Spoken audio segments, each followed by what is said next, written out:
Entrevista à Sexta. As figuras e os protagonistas da região em entrevista. Às sextas-feiras, ao meio-dia. Boa tarde. Começa agora mais uma entrevista à sexta. Retomamos o ciclo de diagnósticos municipais com os eleitos de todas as forças políticas com representação nos executivos camarários da Península de Setúbal. Concluídas que já ficaram as análises com os eleitos de Setúbal, Palmela, Barreiro, Moita, Sesimbra e Seixal, abrimos hoje o ciclo de entrevistas a Almada com Joana Mortágua, vereadora eleita pelo Bloco de Esquerda, sem pelouros, que é, em simultâneo, deputada à Assembleia da República. Boa tarde, senhora vereadora e deputada da Nação. Desde já, obrigado por ter aceitado o nosso convite e começo por lhe perguntar como é conciliar as duas funções, de vereadora e deputada. Possível será, mas considera que é execuível concentrar-se a 100% em cada uma das funções? Bom, não é fácil. Antes de mais, bom dia a todas e todos. Não é fácil, mas ser vereadora em Almada é uma tarefa que me dá muito gozo e muito gosto. Eu gosto de ser autarca, já sou autarca há muitos anos, gosto muito de Almada, mas tenho consciência de que, sobretudo, conforme vão aumentando as minhas responsabilidades no grupo parlamentar, torna-se cada vez mais difícil conciliar as duas tarefas. Eu só o consigo fazer porque tenho uma equipa incrível em Almada e é um trabalho coletivo. Sou tanto pelos meus camaradas que fazem parte da lista e que muitas vezes têm a possibilidade de me substituir em algumas reuniões, como depois no todo o trabalho de terreno, que é aquele trabalho mais diário que eu não consigo fazer objetivamente porque estou na Assembleia da República, mas também acho que um vereador na oposição não é suposto fazê-lo, porque um vereador na oposição não está a tempo inteiro, nem sequer a meio tempo na Câmara de Almada, não recebe sequer para isso, portanto não é suposto ter a sua atividade principal, funciona no fundo como um deputado municipal. Desse ponto de vista, não é? É suposto participar nas reuniões e ter a sua atividade principal fora do trabalho autárquico e, portanto, a Conselhia de Almada dá-me esse suporte que eu preciso, não é? Que é de contacto diário com o terreno, os nossos deputados municipais, e temos essa sorte de ter gente muito disponível na Assembleia Municipal e no apoio à Câmara, que permitem que este trabalho seja útil, e acho que tem sido útil para os almadenses. Tocou num ponto fundamental. As vezes que já se fez substituir em reuniões de Câmara estão objetivamente relacionadas com a necessidade de estar no Parlamento. Sim, normalmente faço-me substituir quando por alguma razão tenho trabalhos parlamentares, mas também deixe-me que lhe diga que não tenho essas contas feitas ao detalhe, mas não tenho ideia de que as minhas substituições sejam muito superiores a qualquer outro vereador ou qualquer outro grupo municipal, até aqueles com mais vereadores, incluindo a própria senhora Presidente da Câmara de Almada, que se faz substituir naturalmente muitas vezes porque tem tarefas relacionadas com a gestão autárquica e que nem sempre lhe permitem estar presente. Apesar de tudo, eu concentro a minha presença, digamos assim, na Câmara, nas reuniões de Câmara. Acho que é para isso que eu fui eleita, e tento ao máximo estar presente sempre nas reuniões de Câmara, e quando me faço substituir, tento que essa substituição ocorra mais nas Assembleias Municipais, porque aí eu posso acompanhar à distância. Os vereadores da oposição não têm intervenção na Assembleia Municipal, apenas acompanham, e aí é mais fácil eu gerir, acompanho à distância, elas são transmitidas em direto e, portanto, tenho essa flexibilidade. Nas reuniões de Câmara, como lhe digo, não acho que tenha mais substituições ou mais ausências do que qualquer outro vereador de qualquer outra força política. O Bloco de Esquerda votou contra o último orçamento municipal. Quer isto dizer que se assume mais como uma força de oposição, ou melhor, de bloqueio, do que como possível parceiro para encontrar consensos na gestão? Nós sempre estivemos disponíveis para o diálogo na Câmara de Almada, sempre. Já estávamos durante a gestão da CDU, mesmo estando na oposição, e estivemos agora na gestão do PS, mesmo estando na oposição. É inegável que o Partido Socialista em Almada se sente muito mais confortável a governar com o PSD do que a fazer cedências à esquerda. É inegável. E o Bloco de Esquerda tem algumas questões das quais não abdica. A atribuição de pelouros a Nuno Matias é disso exemplo. Exatamente. Portanto, é reflexo, com certeza, do entendimento. Veja bem, cada força política faz a avaliação. Mas isso é legítimo. É isso que eu ia dizer, é legítimo. O acordo que o PS fez com o PSD, cujos termos não são publicamente conhecidos, mas que passam pela atribuição de um pelouro, é legítimo, mas reflete as escolhas políticas da Câmara Municipal de Almada. O Bloco de Esquerda pôs sempre em cima da mesa, acima de tudo, a questão da habitação.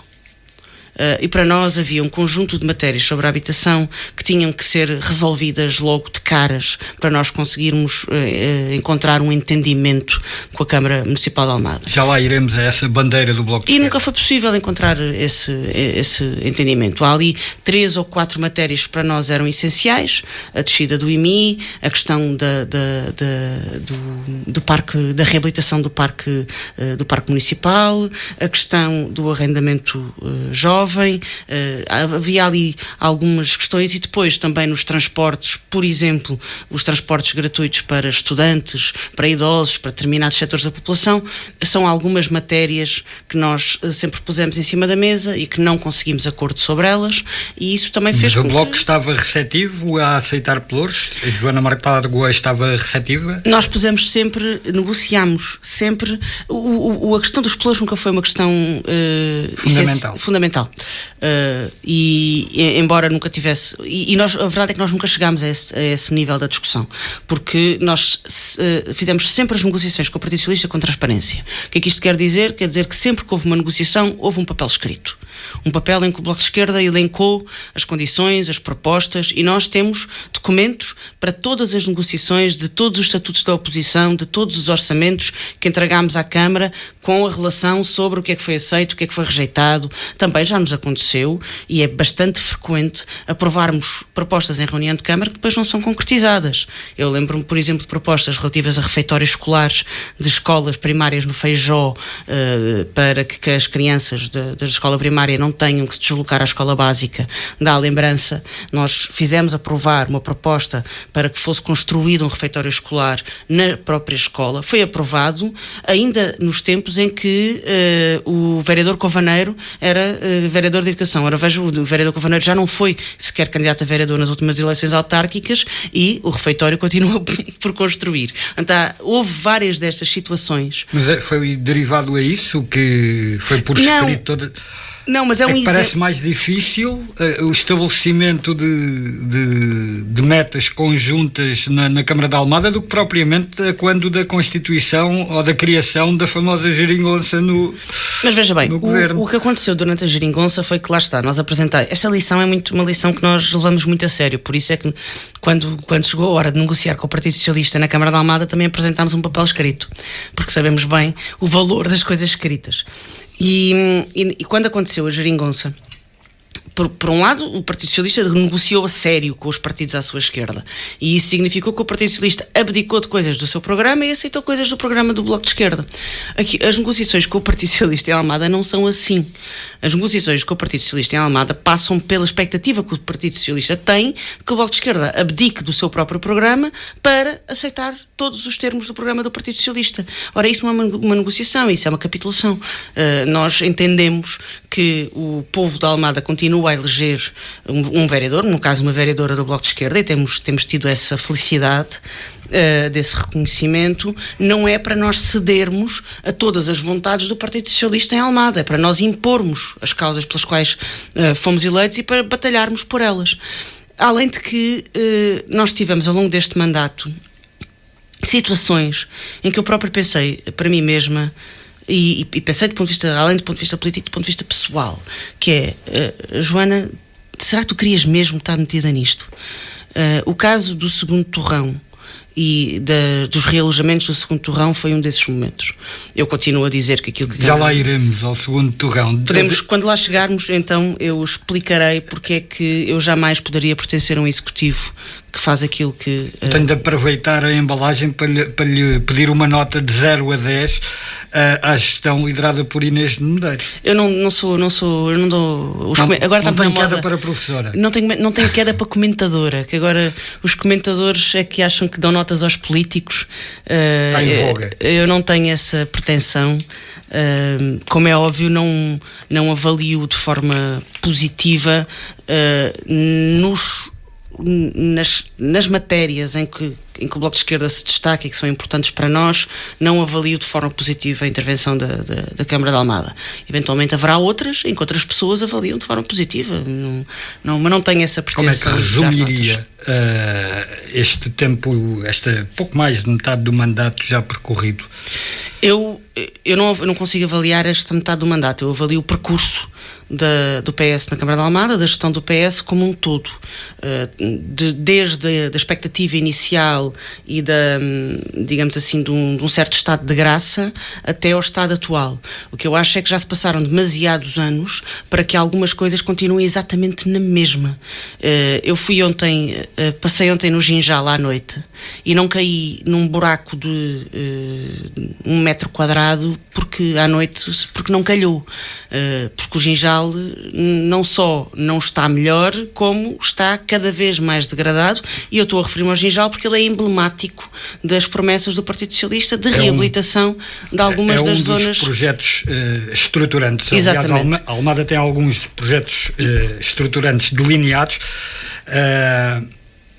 E qual é que é o problema? É que tudo aquilo que foi pensado, nós falamos muito do PDM e o PDM já se transformou numa fantasia em Almada. O PDM está a ser revisto desde que eu sou autarca em Almada desde 2013. O PDM já estava a ser revisto há não sei quantos anos quando eu entrei para o trabalho autárquico em Almada. Isso é um problema que eu julgo ser gravíssimo, mas transversal a uma boa parte dos municípios portugueses. Mas eu conheço poucos casos como o da Almada. É um problema gravíssimo. Ninguém entende, nem se percebe como é que o município está há tantos anos a rever o PDM. E isto resulta numa falta de democracia, numa falta de transparência brutais. Porque o que se faz é vão-se retirando pequenos bocados do PDM, aprovando projetos estruturantes para determinadas áreas do município. O caso do Lisbon Innovation District, que é uma parceria entre a FCT, um conjunto de... Cidade do Conhecimento. A Cidade do Conhecimento, mas que na verdade também é a Cidade do Investimento Imobiliário, porque aquilo é uma parceria entre a FCT, a Câmara de Almada e operadores de investimento imobiliário. Mas acha que não cria dinâmica e não traz desenvolvimento para o território? Eu acho que cria dinâmica e é preciso criar essa dinâmica, mas eu quero discutir prioridades para o território. Eu quero saber, ok, eu estou a criar ali um Innovation District que vai ter esta vertente e depois vai ter vertente hoteleira, ou vai ter vertente turística, ou vai ter vertente de imobiliária de luxo, mas eu quero saber onde é que nós vamos criar a habitação para a classe média, onde é que vai haver habitação a custos controlados, quais é que vão ser os empreendimentos que vão ser obrigados a construir a custos controlados, de que maneira é que nós vamos impedir que todas as zonas privilegiadas da Almada, que são zonas que ainda não estão desenvolvidas do ponto de vista urbanístico e do ponto de vista imobiliário, como é que nós vamos impedir que essas zonas, como aconteceu em Lisboa, revertam exclusivamente a favor do turismo ou da habitação de luxo? Um dos projetos estruturantes é a Cidade da Água. Uhum. Em que pé está? Acha que podia estar mais avançado? Em que pé está? Eu acho que está descalço. Porque não está a andar para lado nenhum. E eu, neste momento, receio que o projeto que nós aprovámos há 10 anos, talvez mais, agora estou a dizer de cabeça, mas foi há muitos anos que aquele projeto foi aprovado, já não esteja atual. E não esteja atual porque, lá está, não responde aos desafios atuais. Eu tenho quase a certeza que se nós formos revisitar esse projeto à luz das exigências ambientais, à luz das exigências de neutralidade carbónica, à luz das exigências dos transportes coletivos e das exigências de habitação e da crise de habitação que nós estamos a viver agora, com o drama da especulação imobiliária e das milhares de pessoas sem casa que estão em Almada e do programa e da estratégia local de habitação, aposto que aquele programa está absolutamente desatualizado. E que aposto ou tenho a certeza? Teria de o ir rever e vou fazê-lo em breve, porque acho que vamos ter mesmo que o revisitar, mas tenho a certeza que os princípios sobre os quais se construíam programas imobiliários e programas de desenvolvimento urbanístico há uma década não são aqueles que agora nós temos que... não são compagináveis com os tempos que correm. Claro, e com as exigências que entretanto surgiram, e uma delas, eu volto a dizer, é a crise da habitação. Não existe... Eu não conheço no território português, mas quando eu falo do território português, obviamente estou a falar da área metropolitana de Lisboa. Não conheço outra situação como a do Segundo Torrão. Já lá vamos. Antes disso, vamos ao cais do Ginjal, que já havia referenciado. Mas aqui também existe um diferendo que é difícil de ultrapassar. Com os proprietários privados. E com a APA. A APA é sempre um problema e tem sido. Nas zonas que administra ou que tem responsabilidade, nas zonas costeiras, digamos assim. Tem sido até ali mais nas zonas da Trafaria, porque depois há zonas que são da jurisdição da APA, depois há zonas em que a Doca Pesca tem também concessão,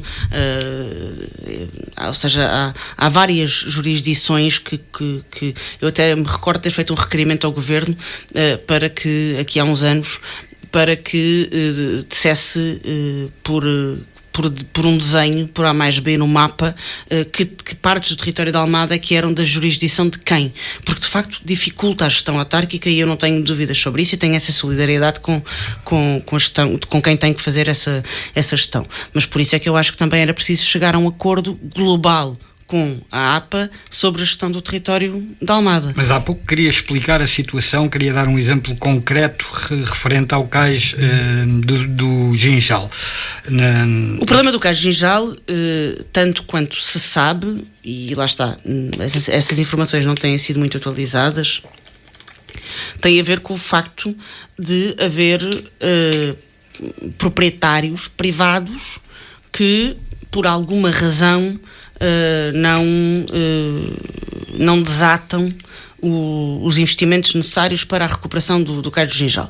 Agora, há aqui várias nuances nesta questão. Uma é, nada justifica falta de iluminação e buracos no passeio. Nada. Lixo por limpar, etc. Isso é uma coisa que a Câmara pode perfeitamente operar.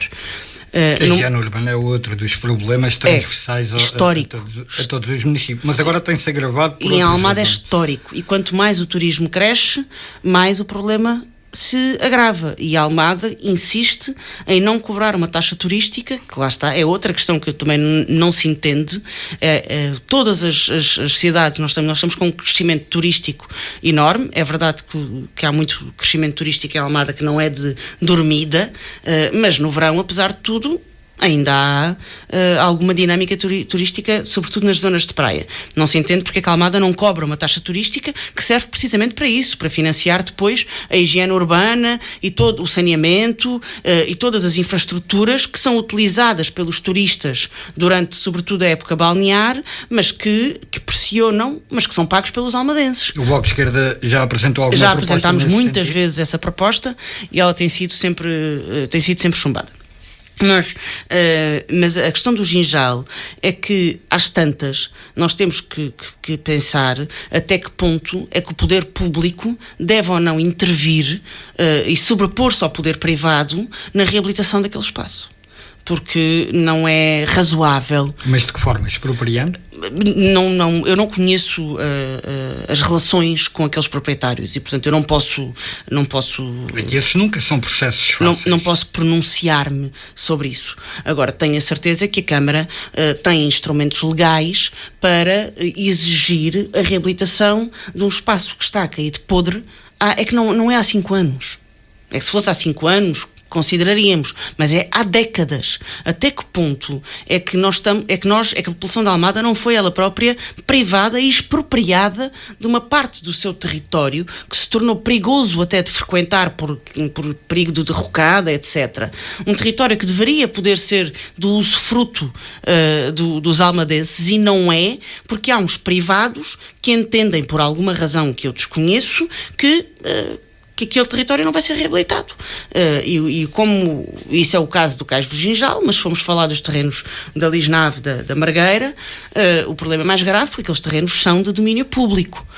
E aí a Câmara também vai ter que tomar uma decisão. Se não há investimento privado que tenha a capacidade ou que tenha vontade de investir ali, então vamos ter que encontrar outra solução. Investimento público, recurso a fundos europeus. Agora, o que eu sei é uma coisa: há demasiada gente sem casa, demasiados jovens que não conseguem sair de casa dos pais, demasiada gente a ser empurrada para fora da Almada para nós andarmos a brincar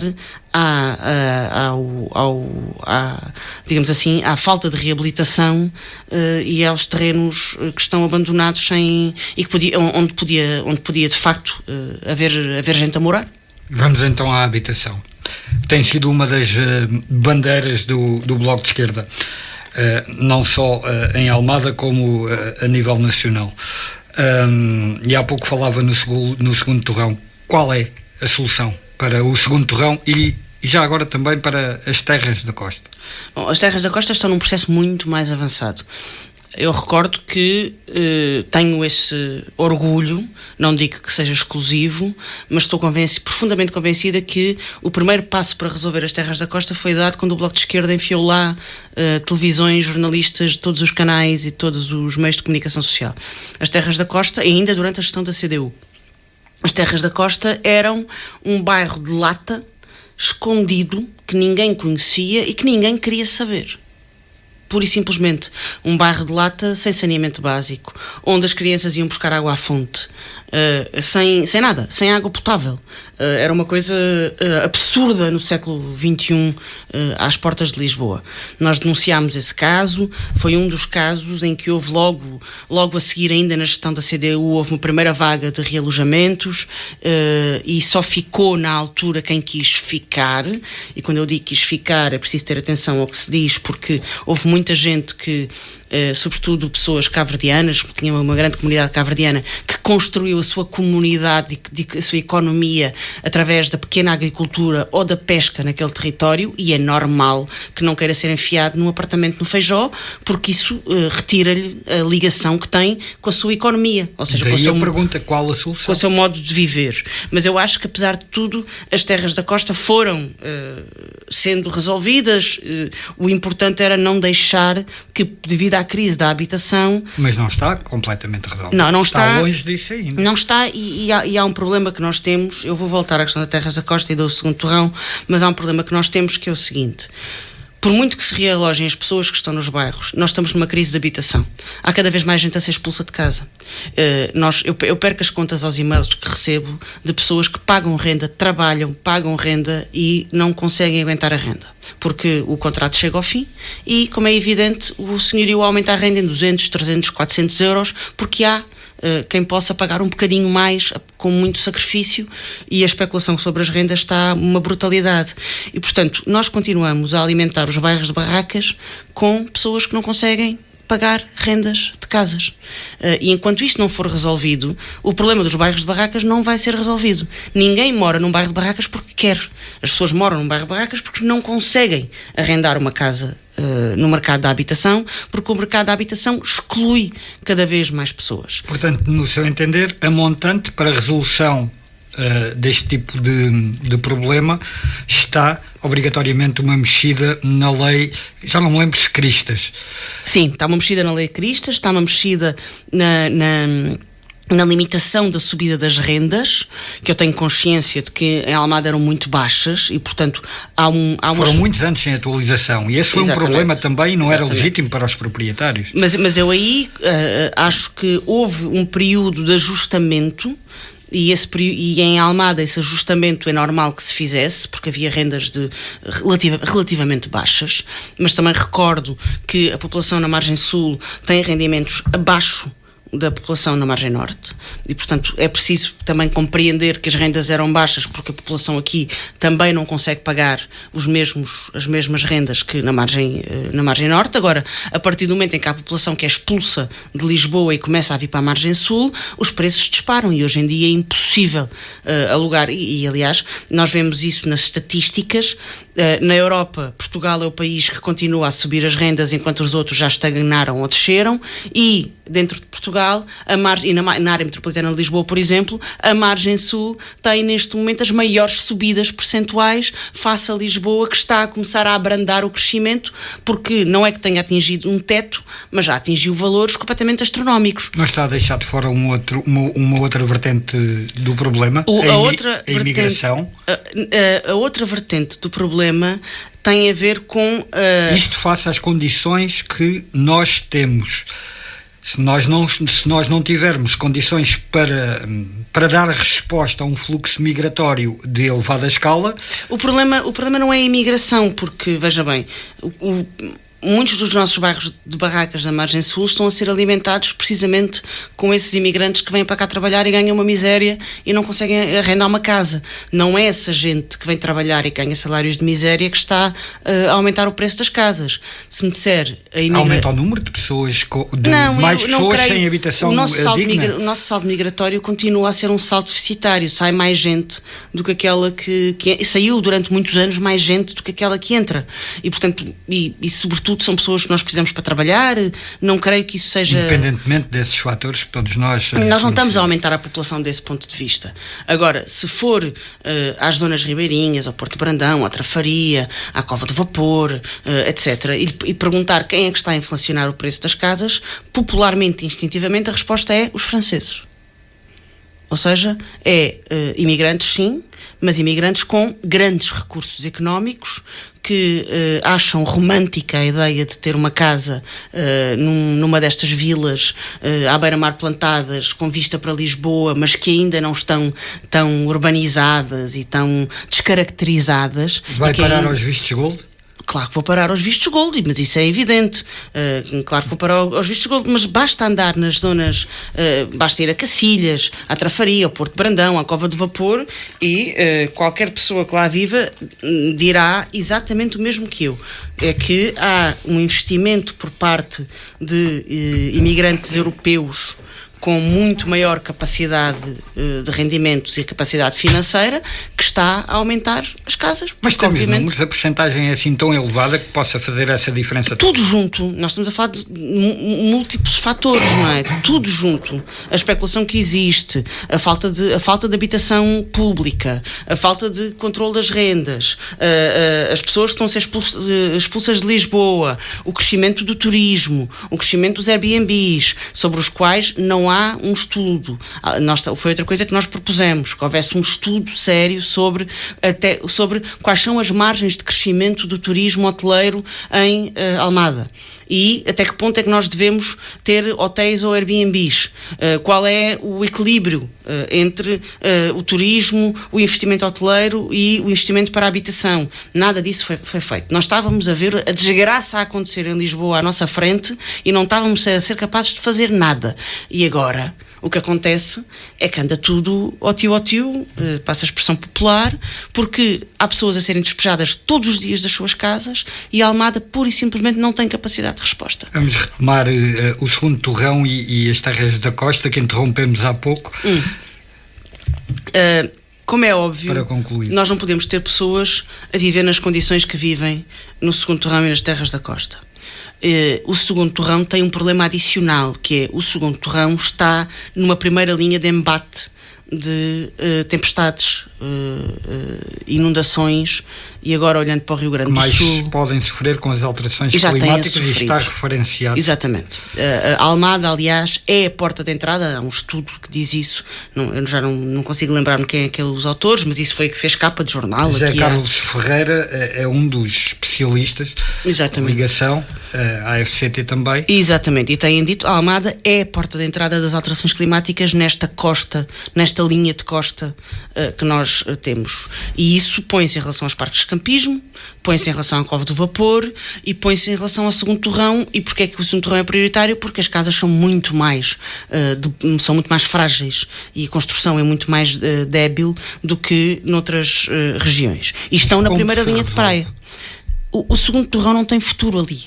É preciso realojar aquelas pessoas.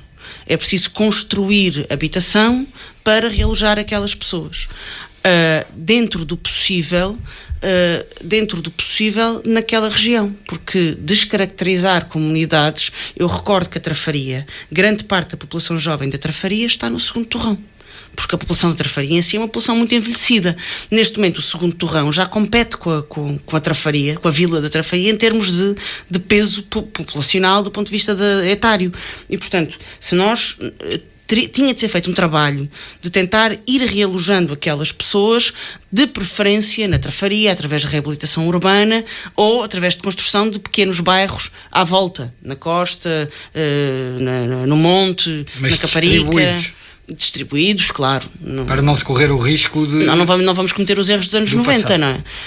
Aquilo que aconteceu no segundo torrão, quando foram destruídas algumas casas por razões de proteção civil, sim, por risco de ruir uma vala de águas pluviais, em cima das quais estavam construídas algumas casas, é o exemplo do que não se deve fazer. Eu estive lá com as pessoas todos os dias, e percebi e vi como a Câmara tratou aquelas pessoas de forma absolutamente desumana. Porque... Mas não de acordo com recomendações técnicas? Não, quer dizer, não de acordo com recomendações humanitárias, porque aquelas pessoas podem viver em barracas, mas foram elas que as construíram e moram lá há 20 anos e é a sua casa, e nós temos de ter respeito por isso. Eu vi pessoas que receberam um edital a dizer que a sua casa ia ser demolida e que elas iriam ser realocadas ou realojadas, e até ao dia em que a casa foi demolida elas não sabiam em que dia é que ia ser, a que horas é que ia ser ou para onde é que iam ser realojadas. Isto é de uma violência, de uma brutalidade, de uma desumanidade indescritível. Nenhum poder público pode ser responsável por isto. Deixou-se uma comunidade em pânico. Eu assisti ao dia em que as máquinas entraram para demolir as casas das pessoas, não estava lá um vereador para dar a cara por aquilo que estavam a fazer. Chegou mais tarde nesse dia, mas no momento em que chegaram as máquinas, não estava lá um vereador do Executivo para dar a cara. E eu acho que isso é cobardia de quem sabe que está a fazer mal. Isso foi denunciado pela Amnistia. Foram muitos erros cometidos naquele processo. E a gestão socialista é covarde? Não, mas é à conta desses erros e dessa desumanização que não se consegue depois pontos de diálogo com estas comunidades para conseguir que os processos de transferência destas pessoas e de realojamento destas pessoas sejam processos pacíficos, porque estas pessoas, como é natural, ficam com medo dos poderes públicos e, portanto, quando lhes vão bater à porta para fazer um recenseamento ou para fazer qualquer coisa, têm medo. E eu acho que se chegassem à minha porta com um caterpillar para demolir a minha casa de um dia para o outro sem dizer para onde é que eu vou morar, eu também tinha, porque eu depois também vi a pensão em Campo de Ourique, em que muitas dessas pessoas foram morar, e percebo que tenho medo, porque saíram de uma barraca para uma pensão com menos condições do que aquelas que tinham na barraca. E eu acho que nós temos que repensar até que ponto é que nos responsabilizamos pela crise da habitação e que percebemos que aquelas pessoas não estão a viver em bairros de barracas porque querem, estão a viver em bairros de barracas porque a nossa sociedade falhou duplamente, falhou em ter uma solução para o mercado de habitação que exclui pessoas que trabalham e que ganham o salário mínimo, e falhou em ter salários que paguem o preço da habitação. Portanto, aquelas pessoas são excluídas pelas regras do mercado. E nós temos de ter soluções para isso, e acho que a Câmara Municipal fechou os olhos durante muito tempo ao problema da habitação. Preconiza o Bloco de Esquerda? O que eu acho é que nós não podemos, um município como Almada, que é um dos municípios da área metropolitana de Lisboa e do país com mais emergência habitacional, ou seja, com mais gente identificada a precisar de casa, fora os outros, não é? Fora os que estão a ser diariamente expulsos e os que não conseguem sair de casa dos pais. Tem ideia dos números da Estratégia Local de Habitação? De cor não tenho. Tenho na cabeça o número 8.000. Tenho na cabeça o número 8.000, mas não consigo dizer-lhe se esse número já foi atualizado ou não. É o número, digamos assim, é o número que sempre se utilizou. 8.000 realojamentos para um concelho como Almada é uma dimensão muito grande, não é? 8.000 pessoas a precisar de serem realojadas é uma dimensão enorme. Nós temos neste momento os investimentos do PRR, que são instrumentos do IRU, e que sobretudo se concentram na zona do Monte da Caparica, e a própria Câmara fez algumas candidaturas para alguns bairros onde está a fazer alguns loteamentos, alguns lotes de construção. É tudo insuficiente. É tudo insuficiente se não for feito nada para parar o aumento do preço das casas, e é tudo insuficiente porque a Câmara de Almada devia ter dado há muito tempo um impulso para construir habitação a custos controlados, e uma das formas de o fazer era inscrever no PDM que todos os empreendimentos, e atenção, porque a Câmara de Almada aprova empreendimentos privados em todas as reuniões de Câmara. Portanto, há construção privada a acontecer. A questão é, toda a construção privada, que neste momento, sobretudo, dedica-se ao mercado de luxo, e nós andamos por aí, e agora saindo da Almada, quando nós fazemos o percurso, por exemplo, basta passar a Ponte Vasta Gama e vir por dentro até lá a 33 e perceber que há empreendimentos a serem construídos, só que são empreendimentos para casas que custam para cima que começam nos 400.000 euros. Ora, ninguém consegue endividar-se para pagar 400.000 euros. Com ou sem entrada agora oferecida pelo governo do PSD, garantida pelo governo do PSD aos jovens até 35 anos. Um jovem que até 35 anos, por muito que tenha a entrada garantida pelo governo do PSD, para se endividar para 500 mil euros, vai pagar um absurdo, vai carregar uma cruz às costas o resto da vida, que é o preço de uma casa inflacionada. Vou-lhe pedir para trocar de chip, para lhe perguntar se... Mas deixe-me só terminar.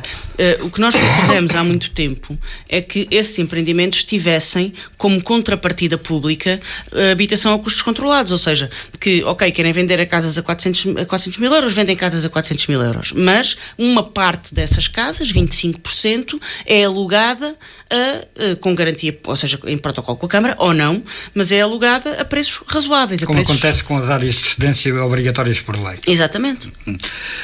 Vou-lhe pedir para me dar o chip, porque há pouco tem estado a falar na responsabilidade da Câmara Municipal, mas peço-lhe para me dar o chip para deputada parlamentar, e confrontá-la com o facto de a habitação ser uma competência não tanto dos municípios, mas muito mais do Governo Central. Agora é uma competência mais partilhada. Durante muitos anos não foi, e não há dúvida de que sucessivos governos falharam redondamente na questão da habitação. Ou seja, não acha que não é assim tão justo, quando deixamos a fita atrás, apontar o dedo às gestões municipais? Não, eu aponto o dedo, e aponto o dedo à gestão da CDU, e aponto o dedo à gestão do PS, e aponto o dedo numa coisa que sempre foi da responsabilidade do município, que é cuidar do património municipal. E ao Governo? A Câmara de Almada, mas também aponto, calma, já lá vou, mas a Câmara de Almada tem, se eu não estou enganada, 3.000 habitações municipais, que são da sua responsabilidade, são propriedade sua, e muitas estavam fechadas há 5 e há 10 anos por falta de investimento. Não havia um recenseamento, não havia um regulamento de atribuição de habitação municipal, isto durante a gestão da CDU. Com o Partido Socialista demorou muito tempo a tomar conta desta situação, sobretudo a tomar conta da necessidade de investimento. O Governo tem, obviamente, responsabilidades. Mas tem ou não maior dose? Tem. Ao longo dos anos tem, como é evidente, tem. Para começar, tem responsabilidade na crise de habitação. porque manteve todos os instrumentos de especulação imobiliária, vistos gold, benefícios fiscais para fundos imobiliários, tudo aquilo que fez com que a manutenção dos níveis de turismo como nós tivemos, não haver uma moratória à construção de hotéis, não controlar o Airbnb em determinadas zonas, ou seja, tudo aquilo que fez com que estava a fazer com que o preço da habitação aumentasse, o governo não fez rigorosamente nada para controlar isto. E dizem-nos muitas vezes, mas a especulação imobiliária é um problema europeu. É um facto. É um problema europeu e tem a ver com ativos financeiros e com o facto de ter havido, no pós-crise de 2008, uma grande concentração de riqueza e de haver taxas de juros muito baixas. E, portanto, os multimilionários não tinham onde investir esse dinheiro e decidiram que o mercado imobiliário era uma das formas de rentabilizar de forma mais rápida e mais eficaz o seu excesso de liquidez. E Portugal um paraíso. E Portugal um paraíso. Um paraíso fiscal, desde logo, Sol. E de todas as maneiras, um paraíso físico, digamos assim, um paraíso meteorológico e um paraíso fiscal, desse ponto de vista, porque com benefícios para reformados ricos, que não pagam impostos, benefícios para residentes não habituais, benefícios para nómadas digitais, benefícios para vistos gold. Portanto, nós metemos a raposa no galinheiro e depois queixámos-nos que ficámos sem ovos. Mas isso... Ficámos sem ovos ou sem as galinhas? Não, ficámos logo sem a galinha, mas além das galinhas ficámos sem os ovos e portanto agora é difícil. As galinhas dos ovos de ouro foram para outra parte. Foram, claro, e portanto o governo viu isto a acontecer. Outros países europeus perceberam que tinham de controlar a dinâmica de especulação. E, portanto, de muitas formas diferentes, controlaram rendas, controlaram turismo, controlaram Airbnb. Eu recordo que em Barcelona houve protestos brutais contra turistas e contra o turismo. E nós já estamos com uma pressão turística superior a Barcelona. Agora aqui estou a falar de Lisboa, mas é óbvio que isto tem um efeito de contágio para a área metropolitana e portanto não há o Canadá, que é um país que é dirigido por um senhor liberal de um partido liberal, tem tido medidas de proibição de venda a não residentes, etc. Se nós não conseguimos controlar os fatores que estão a levar ao aumento do preço das casas, e isso é essencialmente uma tarefa do governo e das leis que são aprovadas na Assembleia da República, vamos sempre andar a correr atrás do prejuízo e a queixar-nos de que os nossos jovens imigram. Agora, não é com estas medidas que estão a ser tomadas pelo governo que os nossos jovens vão deixar de emigrar. Não é possível. Eu tenho muitos amigos imigrados que pagam na Holanda a mesma renda que qualquer jovem paga aqui, pagam em Amsterdão a mesma renda que qualquer jovem paga em Lisboa, só que ganham 3 vezes mais.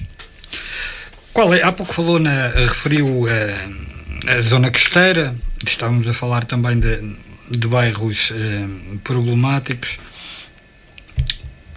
Qual é verdadeiramente a situação dos concessionários de restaurantes na costa? A autarquia nega ter dado ordem de despejo. Em que ponto está esta situação? Olha, da última vez que eu verifiquei, e por acaso é uma questão que eu quero, agora com a chegada do verão, eu julgo que isso vai ficar paralisado. Mas esta Câmara tem muito o mau hábito. É uma Câmara elástica, é isso que está a tentar dizer? É uma Câmara instável e muito insegura em algumas coisas, muito impulsiva também. E quando eu digo impulsiva é no mau sentido, ou seja, muitas vezes avança com decisões ou com anúncios e depois volta atrás. O que revela a falta de pensamento estratégico por trás das decisões que anuncia. E isto é comum. Já aconteceu no bairro Madame Faber, com ordens de despejo a pessoas que lá moravam há 40 anos, que depois tiveram que voltar atrás porque perceberam que aquilo não tinha sustentabilidade nenhuma. Já com este executivo. com este executivo. Está a acontecer agora com uma escola que pertence ao Monte da Caparica, que é a escola... Já lá vamos à Fonte da Santa. À Fonte Santa. E vamos ver até que ponto é que a Câmara consegue ou não manter a decisão que anunciou, e de vez em quando acontecem assim umas decisões que são anunciadas e que depois acabam por ter... Mas a Câmara tem conhecimento da Câmara ter ordenado o despejo? Eu não tenho. A denúncia foi feita publicamente pelo Barbas, como toda a gente sabe. Grande benfiquista. Exatamente. E depois a Câmara negou essa ordem de despejo, e eu, se bem conheço este executivo, posso antecipar que até ao final do verão não saberemos novidades. Mas é preciso renovar. Renovar? É preciso renovar com os concessionários. Vai ser preciso... Eu acho que no verão ninguém vai levantar ondas. E como será o inverno? E depois no inverno haverá novidades, não sei. Vamos ter que discutir, e atenção, eu acho que toda aquela linha de costa tem que ser discutida. Toda. Porque nós não podemos achar que a Costa da Caparica e até à Fonte da Telha, ela é toda um crime ambiental aos olhos de hoje.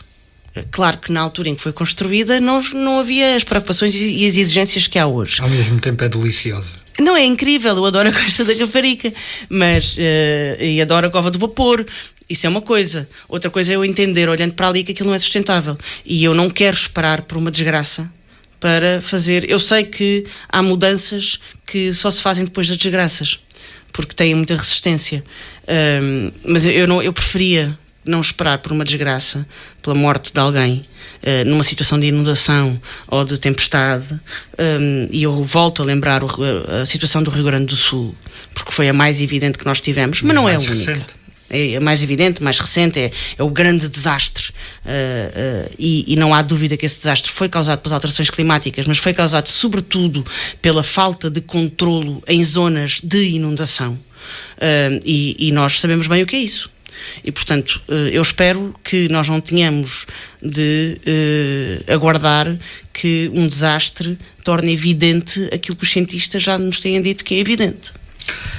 Assina um artigo de opinião na edição do jornal do Setoalense a criticar o fecho da escola básica da Fonte Santa. Julgo que é assim agora, julgo que é o nome correto, não Fonte da Santa, como há pouco batizei descuidadamente. Se o motivo evocado pela gestão socialista ou pela Presidente da Câmara Municipal é a falta de condições de segurança, e há pouco estávamos a falar disso mesmo, não acha que é melhor prevenir do que remediar? Eu vou chegar à Fonte Santa, mas antes deixe-me só dizer mais uma das situações em que houve avanço e recuos da Câmara, e que também foi muito pública, que foi a pavimentação da estrada para a Fonte da Telha. Não sei se recorda, que também deu aí um brado enorme, porque, e veio-se a provar que, de facto, os materiais que foram utilizados naquela pavimentação impermeabilizavam desnecessariamente aquela estrada, e lá está, mais uma vez, alterações climáticas, etc, etc, etc. E depois acabaram por ter que voltar atrás. E dizer que aquilo era temporário, o que é absurdo, não é? Como é que se gasta não sei quanto dinheiro para pavimentar uma estrada, para depois retirar o pavimento, para pôr outro? Enfim, foi tudo uma grande atrapalhada. A Fonte Santa é outra... A única certeza era a necessidade de pavimentação. Com certeza, mas... As condições não existiam minimamente. Sim, é preciso criar condições, mas eu aí estou de acordo. Agora, os materiais que se utilizam, nós temos que perceber que muito daquele território é para ser renaturalizado e não o contrário, porque é isso que nos garante que temos Costa da Caparica durante mais 100 anos. A Fonte Santa é uma escola que eu visitei, é uma escola antiga, uma escola primária, que tem uma característica que tem todos os anos numa turma, do 1º ao 4º ano numa turma, e tem um modelo pedagógico adaptado a essa circunstância.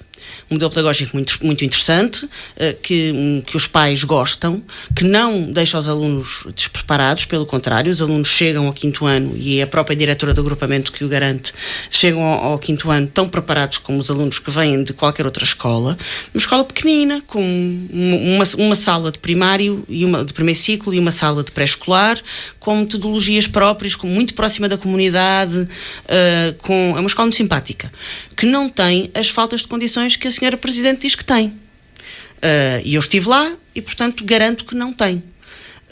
Pode não ter as condições que uma escola nova oferece, mas são as condições e precisará naturalmente de obras.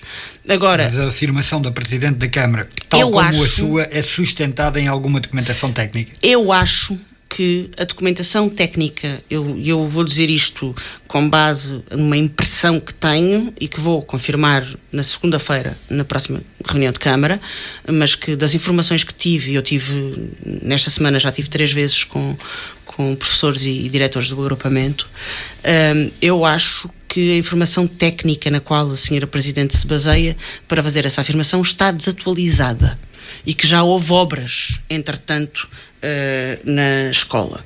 Se a escola precisa de obras, precisa, mas isso não é razão para fechar uma escola que tem um projeto educativo de que pais, alunos e agrupamento gostam. Concluindo, eu acho que deve haver outras razões para fechar aquela escola que não a falta de condições.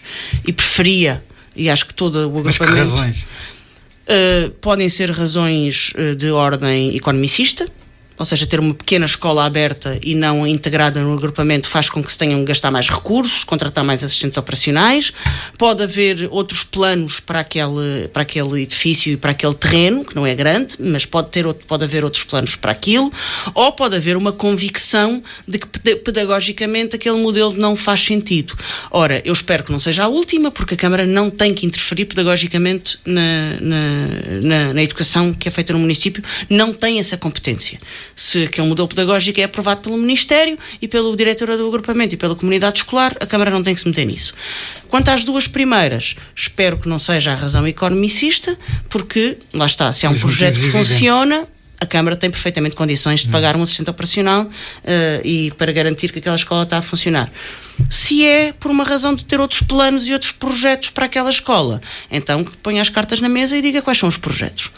Muito bem, entramos na reta final, 1 minuto, e não queria terminar sem antes lhe perguntar se estará disponível para se recandidatar nas próximas autárquicas em Almada. É uma conversa que nós ainda não tivemos na Conselhia. Eu nunca tomei essas decisões sozinha, nunca. E confesso que já mudei de ideias relativamente às ideias que tinha fruto dessas conversas. Portanto, é verdadeiramente uma decisão coletiva. Eu acredito na renovação. Não quero eternizar-me é coletiva, mas na candidatura. A disponibilidade é individual. Está disponível?